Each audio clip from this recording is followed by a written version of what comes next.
مزید آپ کو بتائیں کہ گجر خان کے نواحی علاقے بتھوا کا واحد پل ٹوٹ پھوٹ کا شکار ہے۔ شہر کے گجر خان کی آبادی کا گجر خان شہر میں آنے کا واحد راستہ ہے یہی پل ہے، اور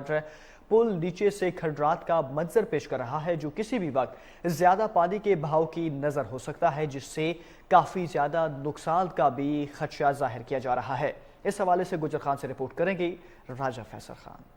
گجر خان کی جو آبادی ہے دیہات کی، شرقی گجر خان کی اگر بات کریں تو جو ہمارا متوا پل ہے، ابھی ہم پل کے بالکل نیچے کھڑے ہیں، اور یہ جو پانی ہے یہ ابھی آج بارش تھوڑی کم ہے، اس کی وجہ سے پانی کا جو پریشر ہے وہ بھی کم ہے، لیکن جب زیادہ بارش ہوتی ہے اور بہت زیادہ پانی آنے کی وجہ سے یہ پانی اوپر ہوتا ہے، اور پل کی جو حالت ہے وہ بڑی خستہ حال ہے، اور انتظامیہ جو ہے اس کے اوپر کوئی نوٹس نہیں لے رہی۔ یہ میرا کیمرہ مین بھی دکھائے گا کہ یہ پل کے بڑے بڑے جو پتھر ہیں پانی کے پریشر کو برداشت نہیں کر سکے، اور یہ ٹوٹ پھوٹ کا شکار ہے،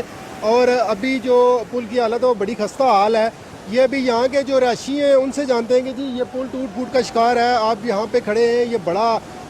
جان کا بھی رسک ہے یہاں پہ کھڑا ہونا، ہم بھی بڑا مشکل سے یہاں نیچے اترے ہیں، تو یہ پانی اتنی سپیڈ سے آتا ہے، یہ پل ٹوٹ گیا خدا نخواستہ تو کتنی بڑی جو آبادی ہے وہ متاثر ہوگی۔ یہ سارے پچھلے سال کا ٹوٹا ہوا ہے، ٹھیک ہے، یہ کافی زیادہ پانی آتا ہے، ٹھیک ہے، اور کوئی رستہ بھی نہیں ہے یہاں سے گزرنے کا، یہ پچھلے سال کا ٹوٹا ہوا ہے، اور یہاں پہ کوئی مرمت نہیں ہو رہی، کوئی کام نہیں ہو رہا۔ اب آپ دیکھ سکتے ہیں کہ اس کی بنیاد بھی پوری ہو چکی ہے، یہ پائے جو جتنے ہیں نیچے سے سارے خالی ہو چکے ہیں، اور یہاں پہ کافی آبادی ہے جو ہے نا یہاں سے گزرتی ہے، بچے آتے ہیں نہاتے ہیں، اور یہ سیفٹی بالکل بھی نہیں ہے ہمارے لوگوں کے لیے، ٹھیک ہے، اس میں کوئی عمل دمل ہونا چاہیے، بالکل ہونا چاہیے۔ جیسا کہ یہ ہمارے بھائی ہیں انہوں نے کہا ہے کہ یہ اس پل کی جو سیفٹی یا اس پل کی تعمیر کے لیے